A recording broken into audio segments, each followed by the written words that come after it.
Hello বন্ধুরা, আসসালামু আলাইকুম সবাইকে। কেমন আছো তোমরা সবাই? আশা করি সবাই ভালো আছো আল্লাহর রহমতে।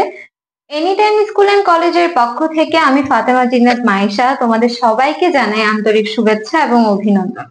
বন্ধুরা, বাসায় বসে সহজভাবে অ্যাকাউন্টিং বোঝার সহযোগিতা পাওয়ার জন্য আমার এই চ্যানেলটির সাথে তোমরা অবশ্যই যুক্ত থাকো। আমি এই চ্যানেল অ্যাকাউন্টিং এর যাবতীয় সকল ধরনের বোর্ড প্রশ্নের সমাধান নির্ভুলভাবে করে দেওয়ার চেষ্টা করব। তাই এই ধারাবাহিক ক্লাসগুলোর ডেইলি আপডেট পেতে আমার এই চ্যানেলটিকে সাবস্ক্রাইব করে পাশে থাকা বেল আইকনটি ক্লিক করে রাখো। তো আজকে আমি পড়াবো এইচএসসি হিসাব বিজ্ঞান প্রথম পত্রের দৃশ্যমান ও দৃশ্যমান সম্পদের হিসাব রক্ষণ অধ্যায়টির ঢাকা বোর্ড 2023 সালের 9 এর অঙ্কটি।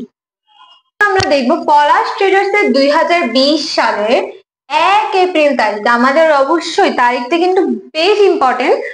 1 এপ্রিল তারিখে 5 লক্ষ টাকার একটি মেশিন ক্রয় করে মেশিনটি পরিবহন, খেয়াল করো, মেশিনটি পরিবহন আর সংস্থাপন ব্যয় যথাক্রমে 20,000 টাকা আর 50,000 টাকা। মেশিনটির আনুমানিক আয়ুষ্কাল ধরা হয় 10 বছর। ভগ্নাবশেষ মূল্য ধরা হয় 1,20,000 টাকা। প্রতি বছর 31 ডিসেম্বর হিসাবকাল শেষ হয়।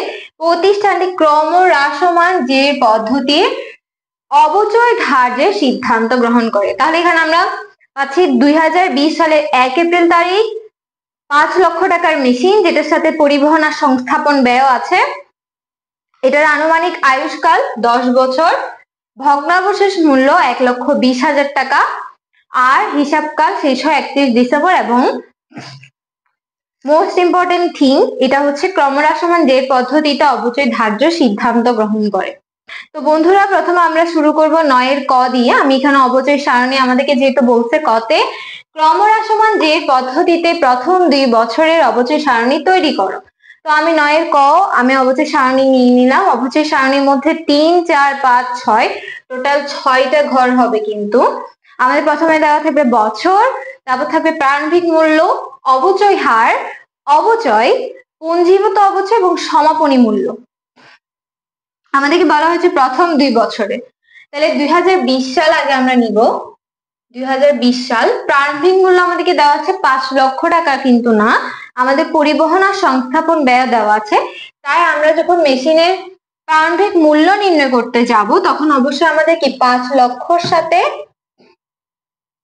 পরিবহন ব্যয় অর্থাৎ 20,000 টাকা, আর যে সংস্থাপন ব্যয় 50,000 টাকা দেওয়া ছিল ওইটাও কি করতে হবে, যোগ করতে হবে। টোটাল আমাদের কত আসবে? 5,70,000 টাকা। এটা হচ্ছে আমাদের মেশিনের আসল বা ক্রয় মূল্য। হ্যাঁ, তাহলে আমরা এখানে লিখবো 5,70,000 টাকা। অবচয় হার কিন্তু আমাদেরকে এখানে দেওয়া নেই, তবে আমাদের অবচয় হার অবশ্যই লাগবে। আমরা ক্রমহ্রাসমান যে পদ্ধতির অবচয় হার নির্ণয়ের সূত্রটা কিন্তু জানি। অবচয় হার সমান, উপরে থাকবে আয়ুষ্কাল, আয়ুষ্কালকে আমরা ভাগ করব 100 দিয়ে এবং গুণ করব 2 দিয়ে। আয়ুষ্কাল আমাদের এখানে দেওয়া আছে কত বছর? 10 বছর, যেটাকে আমরা 100 দিয়ে ভাগ করবো এবং 2 দিয়ে গুণ করব। তাহলে আমাদের উত্তর আসে কি 20%। এটা হচ্ছে আমাদের কি অবচয় হার। তাহলে আমরা এখানে দিয়ে দিব 20%। এখন 5,70,000কে যখন আমরা 20% দিয়ে করি তাহলে কত আসে? অবশ্যই দেখো, 5,70,000কে আমরা কি দিয়ে পার্সেন্টেজ করব? 20%।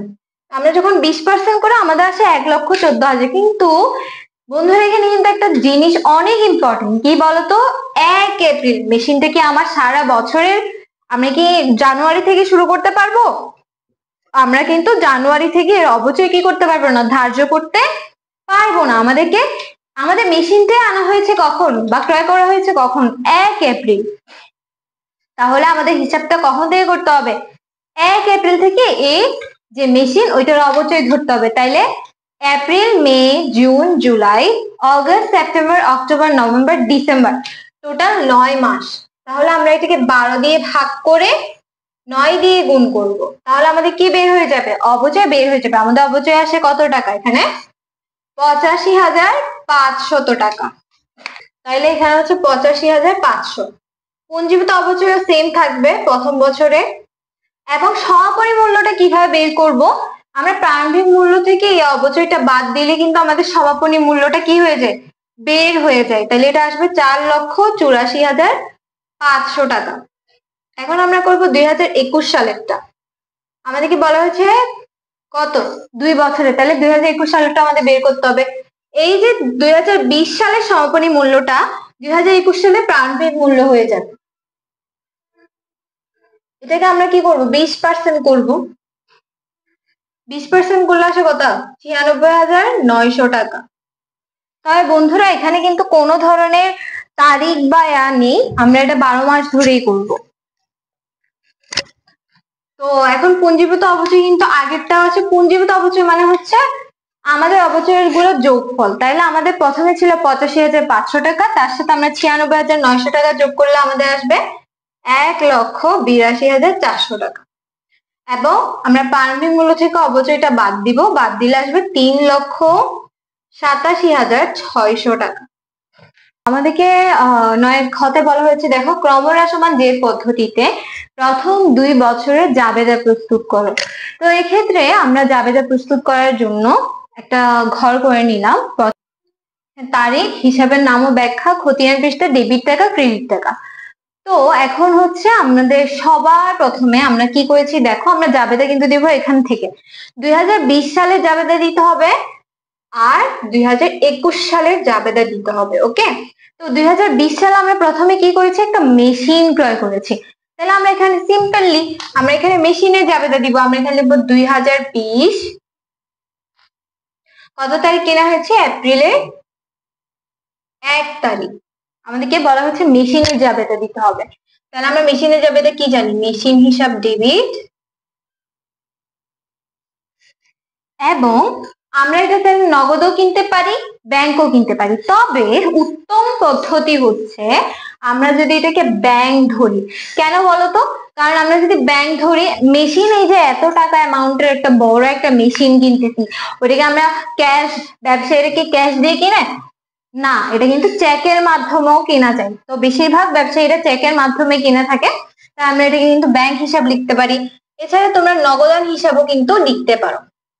তাহলে এখানে আমি লিখে দিই ব্যাংক বা নগদান হিসাব, যে কোনো একটা লিখলে হবে, আবার দুইটা লিখতে যেও না, যে কোনো একটা লিখবে। মেশিন হিসাব আমাদেরকে কিন্তু 5 লক্ষ না, আমাদের কিন্তু আরো আনুষঙ্গিক যে খরচ আছে 50 + 20 70,000 টাকা। তাই আমরা মেশিন হিসাবে কি লিখবো, 5,70,000 টাকা। জাবেদা যেটা দিয়েছি, জাবেদার ব্যাখ্যাও দিতে হবে। আমরা এখানে লিখবো মেশিন ক্রয় করা হলো, সংক্ষেপে লিখে দিব মেশিন ক্রয় করা হলো। ওকে, এখন আমাদের নেক্সট, আমাদের 2020 সালে অবচয় ধার্য হয়েছে, তাই আমরা লিখবো ডিসেম্বর 31।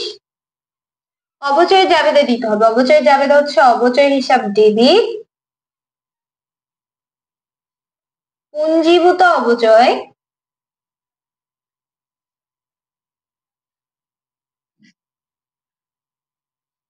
পুঞ্জীভূত অবচয়, ব্র্যাকেটে আমাদের লিখতে হবে মেশিন হিসাব ক্রেডিট।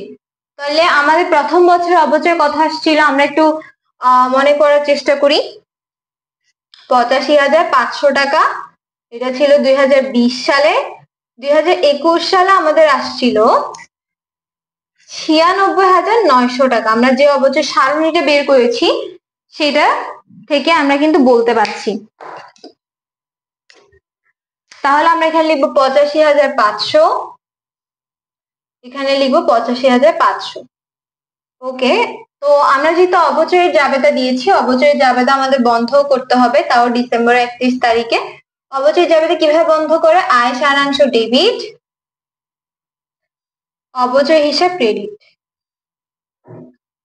এটা হচ্ছে অবচয় বন্ধের জাবেদা।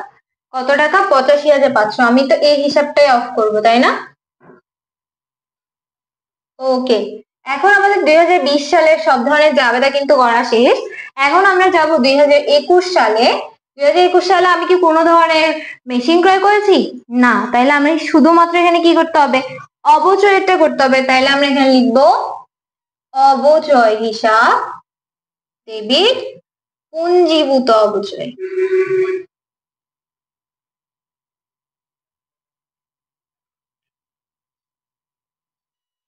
কত হাজার টাকা? আমাদের 96,900 টাকা এসেছিল। তারপর আমরা এই অপচয়টাকে কি করব? বন্ধ করব। তাহলে বন্ধ করা যাবে দেখি আয় সারাংশ ডেবিট 96,900, অবচয় হিসাব ক্রেডিট 96,900। এটাই হচ্ছে আমাদের জাবেদা। তোমরা যারা যোগ করতে পারো এই দুইটা, মানে এই ডেবিট ক্রেডিট, তবে যোগ না করলেও হয়। তো বন্ধুরা এখন আমরা সমাধান করব 9 গ। আমাদেরকে 9 গটা বলা হয়েছে 2022 সাল পর্যন্ত মেশিন হিসাব প্রস্তুত করার জন্য। 2022 মানে 2020 সালে, 2021 সালে এবং 2022 সালের কি করব? মেশিন হিসাব প্রস্তুত করব। তো আমি এখানে একটা চলমান জের ছক করে নিয়েছি। তোমরা চাইলে টি ছকও করতে পারো, তবে আমি প্রেফার করব চলমান জের ছকে করার জন্য, কারণ এটা খুবই ইজি হয়। ওকে, তো আমরা প্রথমে 2020 সালটা লিখবো। 2020 সালের 1 এপ্রিল, অর্থাৎ এপ্রিলের 1 তারিখ আমরা কি করেছি? আমাদের মেশিনটা ক্রয় করেছি, রাইট? তো এখানে কি ছিল? জাবেদা। আমাদের এখানে ছিল মেশিন হিসাব ডেবিট, ব্যাংক হিসাব ক্রেডিট, ওকে, বা নগদান হিসাব ক্রেডিট। তো আমি তো এখন মেশিন হিসাব প্রস্তুত করতেছি, তাহলে আমি এর বিপরীত দাখিলাটা দিব। এটার বিপরীতে কে আছে? ব্যাংক হিসাব। তাহলে আমরা এখানে লিখবো ব্যাংক হিসাব। আমরা কত পেয়েছিলাম? 5,70,000 টাকা। তাহলে মেশিন কোথায় বসে? 5 লক্ষ ডেবিট, মেশিন কোথায় বসে? ডেবিটে বসে। তাহলে 5,70,000। এই জেরটা আমরা এখানে নিয়ে যাব, অর্থাৎ এটা এখন জের হয়ে গেছে। এরপর আমরা আসি 2021 সালে। ওকে, 2021 সালে কি আমরা কোনো ধরনের পণ্য কিনেছিলাম? 2021 সালে কোনো ধরনের পণ্য কেনা হয়নি, এখানে শুধু 2020 সালে কথা বলা হয়েছে। তাহলে এখন আমরা একটা কাজ করতে পারি, আমাদের 2020 সালে যে মেশিনের জের ছিল সেটাকে আমরা 2021 সালের জের হিসেবেও দেখাতে পারি। তাহলে আমরা এখানে লিখবো জানুয়ারি 1 ব্যালেন্স বিডি লিখে দেখাবো। আমরা এখানে আমরা ডিরেক্ট জের এ বসাই দিব। ব্যালেন্স বিডি তো আর ডেবিট ক্রেডিট হয় না, ওটা ডিরেক্ট জের হয়, ঠিক আছে? এরপর হচ্ছে 2022 সালে অনুরূপ ভাবে আমরা দেখাবো জানুয়ারি 1 ব্যালেন্স বিডি কত টাকা? 5,70,000 টাকা। তো এটাই হচ্ছে কিন্তু আমাদের কি বলবো, এটাই হচ্ছে আমাদের 9 গ এর উত্তর। এটা অনেক সহজ। তো বন্ধুরা আজকে এই পর্যন্তই। আগামীকাল আমি ইনশাআল্লাহ দৃশ্যমান ও দৃশ্যমান সম্পদের হিসাব রক্ষণ অধ্যায়টির চট্টগ্রাম বোর্ড 2023 সালের অঙ্কটি নিয়ে আসব। তো তোমাদের কাছে হচ্ছে আমার এই চ্যানেলটিকে সাবস্ক্রাইব করে পাশে থেকে বেল আইকনটি ক্লিক করে রাখা, যাতে যে কোনো সময় আমি যখন ভিডিও ছাড়বো তোমাদের কাছে যাতে নোটিফিকেশন চলে যায় এবং তোমরা সেই ভিডিও দেখে তোমাদের সমস্যাটা দ্রুত সমাধান করে ফেলতে পারো। তো ঠিক সময় দেখা হচ্ছে ইনশাআল্লাহ। ততদিন পর্যন্ত ভালো থাকবে, সুস্থ থাকবে। আল্লাহ হাফেজ, আসসালামু আলাইকুম সবাইকে।